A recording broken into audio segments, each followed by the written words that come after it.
जब भी मुझको थोड़ा-सा भी ब्रेक चाहिए होता है या फिर कुछ होता है तो मेरी मौसी मौसा जी मेरे को अपने घर नहीं जाने देते, वो यहीं पे बुला लेते हैं। दरअसल तीसरे प्रयास में अधिकतर समय तो सेल्फ स्टडी में ही गुज़रा। स्ट्रेस का मैनेजमेंट, स्ट्रेस से कैसे दूर रहें, आप अपने यूथ साथियों को क्या संदेश देना चाहेंगे जिससे वे स्ट्रेस से दूर रहे? तो अलग-अलग तरह के ख्याल आने लगते हैं कि जब आपको कोई रिज़ल्ट तुरंत नहीं दिख रहा होता तो सोचने लगते हैं कि तैयारी छोड़ दें, बेहतर रहेगा कि नहीं कर पाएँगे अभी। तो मैं उन चीज़ों से निपटने के लिए और उन चीज़ों पे और उनसे ओवरकम करने के लिए मैं विपासना मेडिटेशन करता हूँ। ये मेरे कुछ दोस्तों ने मुझे सजेस्ट किया था विपासना करने के लिए। और दूसरा मेरी जो हॉबी है, मैं हिंदी साहित्य पढ़ता हूँ, हिंदी नॉवेल्स। तो मैं जब ज़्यादा परेशानी में होता हूँ तो मैं हिंदी साहित्य की तरफ जाता हूँ। जब भी हम सिविल सर्वेंट्स बनते हैं, सिविल सर्वेंट्स यूजुअली इनको बैकबोन ऑफ एडमिनिस्ट्रेशन बोला जाता है। तो एज अ सिविल सर्वेंट सबसे पहले होता है कि हम सारे सिटीजन्स को इक्वल ट्रीट कर रहे हैं, कोई भी धर्म का हो, कोई भी रेस का हो। और बेसिकली हमारा इंडिया का मोटो भी है यूनिटी इन डाइवर्सिटी। मेरे पिताजी अध्यापक थे।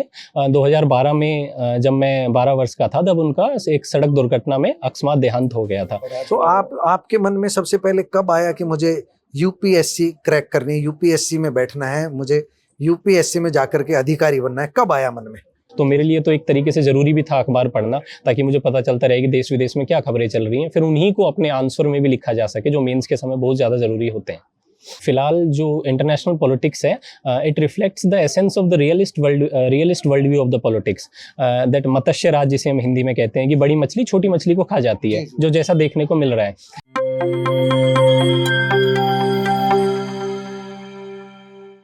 प्यारे दोस्तों, सादर अभिवादन। मैं हूं महेश कुमार वैद और आप देख रहे हैं एनजेपी हरियाणा।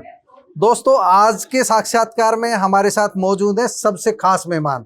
सबसे खास इसलिए हम कह रहे हैं, बादल यादव युवा हैं और यूपीएससी का जो आज परिणाम आया है 6 मार्च को, उसमें इन्होंने कामयाबी हासिल की है। और इस समय हम मौजूद हैं देवलावास गाँव में। मैं अपने कैमरामैन से कहूँगा कि पूरा एक बार दिखाए किस तरह लोग आए हुए हैं इनके अभिनंदन के लिए, इनके स्वागत के लिए। ग्रामीण परिवेश में पले बढ़े और अपनी छाप छोड़ी है, अपनी पढ़ाई के बल पर, अपनी मेहनत के बल पर। मेरे पीछे आप देख रहे हैं मनीराम यादव हैं, जिला पार्षद हैं और इनके मौसा जी हैं, बादल यादव के मौसा जी हैं। और सारे ग्रामीण भी यहाँ पर मौजूद हैं और इन्हीं के बीच हम बात करते हैं कि बादल ने किस तरह बादल बनकर के छा गए हैं, किस तरह इन्होंने कामयाबी हासिल की है। बादल, आपकी प्रारंभिक शुरुआत से जानते हैं, प्रारंभिक पढ़ाई कहाँ से हुई, गांव कौन सा है, किस तरह देवलावास आना हुआ, थोड़ा सा सारा विस्तार से अपने बारे में बताइए एक बार। सबसे पहले तो बहुत बहुत धन्यवाद एनजेपी हरियाणा को ये साक्षात्कार करने के लिए। मेरा नाम बादल यादव है और मैंने इस वर्ष की यूनियन पब्लिक सर्विस कमीशन की परीक्षा में सिविल सर्विसेज एग्जामिनेशन में रैंक 635 हासिल की है। ये मेरा तीसरा प्रयास था। पहले प्रयास में मैंने प्री क्लियर किया था, पर अनफॉर्चुनेटली मेंस क्लियर नहीं हो पाया था। फिर दूसरे प्रयास में मैं प्री क्लियर करने में असफल रहा था और ये तीसरा प्रयास था जिसमें मैं सारे स्टेजेस इस एग्ज़ाम के क्लियर किए और ये रैंक हासिल की। तो मुझे लगता है चौथा प्रयास भी करेंगे आप रैंक सुधारने के। हाँ। ऐसा लग रहा है जी। बड़ी मेहनत कर। मैंने सैनिक स्कूल चित्तौड़गढ़ से अपनी पढ़ाई की है। उसके बाद मैं Dayal Singh evening college university of Delhi से अपनी ग्रेजुएशन की है, बीए ऑनर्स पॉलिटिकल साइंस में। और फिर उसके बाद मैंने कोचिंग एक ज्वाइन कर सिविल सर्विसेज की तैयारी शुरू कर दी थी। तो उसी के बाद रहा है, जब भी मुझको थोड़ा सा भी ब्रेक चाहिए होता है या फिर कुछ होता है तो मेरी मौसी मौसा जी मेरे को अपने घर नहीं जाने देते, वो यहीं पे बुला लेते हैं।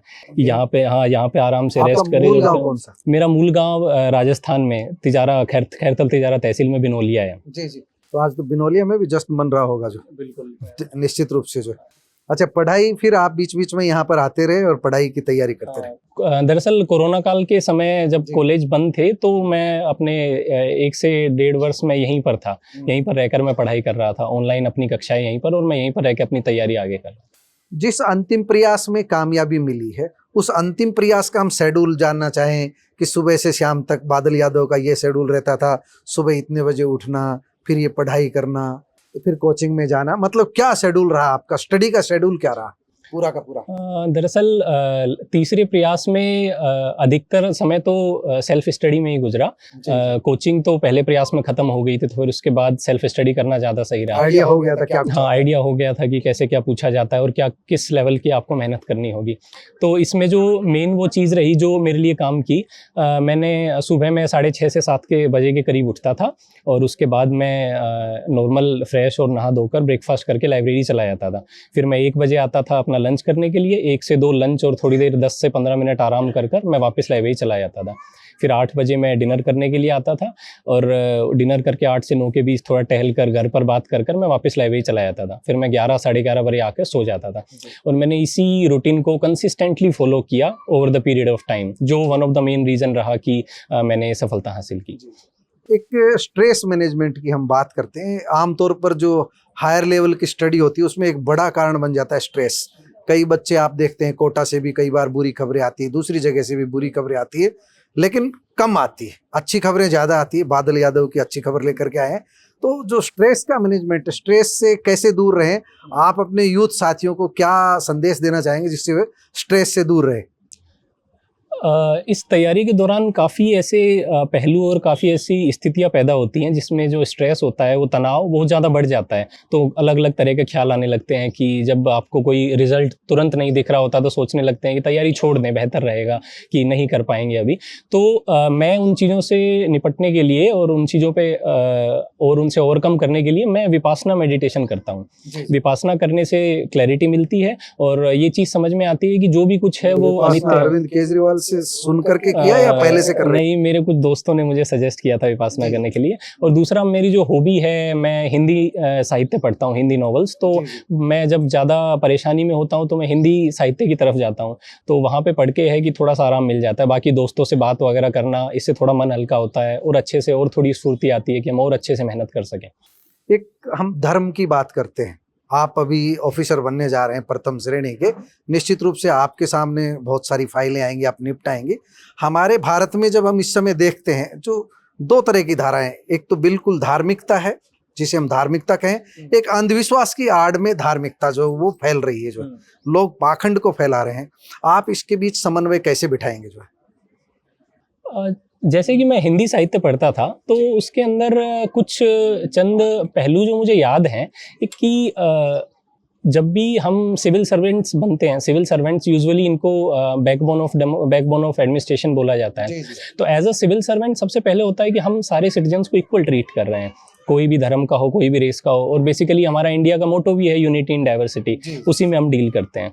तो मैं इस पद पर और आगे पहुंचकर तो मेरा यही मानना है इस चीज़ में, अनेकता में एकता की भावना रहनी चाहिए, वो उसको जीवंत रखेंगे। हाँ। अभी परिवार के बारे में थोड़ा सा, आपके परिवार में कौन कौन है, अपने परिवार के बारे में थोड़ा सा बताइए। मेरे परिवार में अभी मेरी माता, मेरी मम्मी और मेरी मम्मी लीला यादव और मेरी बहन निहारिका यादव और मेरे पिताजी सतीश चंद यादव। मेरे पिताजी अध्यापक थे। 2012 में जब मैं 12 वर्ष का था तब उनका एक सड़क दुर्घटना में अकस्मात देहांत हो गया था। हाँ, तो उसके बाद मेरी मम्मी को उनकी जगह नौकरी मिली, तो अभी वो फिलहाल लोअर डिवीजन क्लर्क हैं पंचायत समिति तिजारा में। तो आपके मन में सबसे पहले कब आया कि मुझे यूपीएससी क्रैक करनी है, यूपीएससी में बैठना है, मुझे यूपीएससी में जाकर के अधिकारी बनना है? कब आया मन में? ये सबसे पहले मेरे मन में 11th-12th क्लास में आया, जब मैं बेसिकली सैनिक स्कूल में था। तो वहाँ से हम होता है कि आप एनडीए में ज्वाइन करेंगे, बट एनडीए ज्वाइन करने का इतना ज़्यादा मेरा मन नहीं था डिफेंस जाने का। तो मैंने सोचा कि सिविल सर्विसेज एक बेहतर ऑप्शन रहेगा चूज़ करने के लिए। कोई न कोई प्रेरक बनता है, कोई न कोई राह दिखाता है, सबके साथ ऐसा ही होता है। बादल यादव के साथ क्या रहा, किसने मार्गदर्शन किया इस विषय में? मेरे कॉलेज के एक सीनियर जो अभी फिलहाल आईपीएस हैं, नवनीत आनंद, वो हमारे सीनियर थे, तो वो तैयारी कर रहे थे, तो उनका एक काफ़ी अहम योगदान रहा। उन्होंने मतलब प्रेरणा दी कि हाँ ये तैयारी करनी चाहिए, ये अच्छा है। और उसके बाद फिर धीरे धीरे अपने आप जो मेरे कॉलेज के दोस्त थे, जैसे मैं कॉलेज में गया तो वहाँ से भी मेरे दोस्त कृष्ण कुमार महतो, कमलेश चौधरी, दीपांशु, रोनित, तो ये सब भी तैयारी करने में जुड़े हुए थे। तो फिर इन्हीं के साथ साथ फिर वो माहौल बनता गया तैयारी का, तो फिर हम साथ में ही तैयारी करते गए। एक सबसे इम्पोर्टेंट बात यह है कि जो भी बच्चे आईएएस आईपीएस बनना चाहते हैं, सेंट्रल गवर्नमेंट की एक श्रेणी की सर्विस में जाना चाहते हैं, यानी यूपीएससी में जाना चाहते हैं, उन लोगों को किस तरह, जैसे अखबार पढ़ना है, दैनिक खुद को अपडेट रखना है, किस तरह की जो है, किस तरह से खुद को अपडेट रखे, किस तरह उनका ज्ञान बढ़े, किस तरह की तैयारी करनी चाहिए, यूपीएससी की स्टडी करनी है जिसको, उसके लिए क्या मार्गदर्शन रहेगा? मुख्य तौर पर यूपीएससी के 3 चरण होते हैं, प्रीलिम्स, मेंस और इंटरव्यू। तो तीनों चरणों की एक अकेले में तैयारी नहीं होती है, साथ साथ में ही तैयारी होती है। और जैसा कि आपने कहा कि हम जो दिन प्रतिदिन की जो खबरें चल रही है उनसे हम कैसे अप टू डेट रहें, तो सबसे पहला होता है उसके लिए अखबार पढ़ना। मैं चूंकि मेरा मीडियम इंग्लिश था, so I used to read the Hindu and Indian Express mainly. So जिससे जो देश विदेश की खबरें हैं जो भी, क्योंकि मेरा जो ऑप्शनल सब्जेक्ट था वो political science and international relation था, तो मेरे लिए तो एक तरीके से ज़रूरी भी था अखबार पढ़ना, ताकि मुझे पता चलता रहे कि देश विदेश में क्या खबरें चल रही हैं, फिर उन्हीं को अपने आंसर में भी लिखा जा सके, जो मेंस के समय बहुत ज़्यादा ज़रूरी होते हैं। एक सवाल निकल गया है, मेरा तो आखिरी सवाल है। इंटरनेशनल अफेयर्स की बात हो रही थी, अभी अंतर्राष्ट्रीय स्तर पर बहुत कुछ चल रहा है। आप जानते हैं अमेरिका, इजराइल है, और दूसरी तरफ जो है आप समझते हैं ईरान है। इस जो घटनाक्रम हो रहा है अंतर्राष्ट्रीय स्तर पर, भारत जिस भूमिका में खड़ा है, सारा आप देख रहे हैं, पढ़ रहे हैं, सुन रहे हैं। बादल यादव क्या सोचते हैं इस पूरे एपिसोड पर? दरअसल अगर हम राजनीति विज्ञान के दृष्टिकोण से देखते हैं, तो ये जो फिलहाल जो इंटरनेशनल पॉलिटिक्स है, it reflects the essence of the realist world view of the politics, that मत्स्य राज जिसे हम हिंदी में कहते हैं, कि बड़ी मछली छोटी मछली को खा जाती है, जो जैसा देखने को मिल रहा है। प्रेजेंट में the India the posture of India, that is the strategic balancing. India दोनों तरफ अपने इंस्टेंस को बैलेंस करके चल रहा है, जो हमारे लिए काफ़ी ज़रूरी भी है, क्योंकि इस समय हम एक राइजिंग पावर है, तो हम किसी भी तरीके से किसी भी पावर का ये नहीं कर सकते कि वो हमारे खिलाफ हो जाए। तो अभी हमें सबके साथ अच्छे संबंध बनाकर ही चलना है। हालांकि इंडिया का जो एम्बिशन है विश्व गुरु बनने का, वो इंश्योर करता है कि हमें थोड़ा सा और एक थोड़ा कॉम्प्रिहेंसिव स्टेप लेना होगा एंगेज करने के लिए। धन्यवाद बादल। बादल ने सभी सवालों के बेबाकी से जवाब दिए, हाजिर जवाब है। अंतर्राष्ट्रीय मुद्दों पर भी इनका दृष्टिकोण आपने सुना होगा। बादल, बहुत बहुत बधाई आपको। जो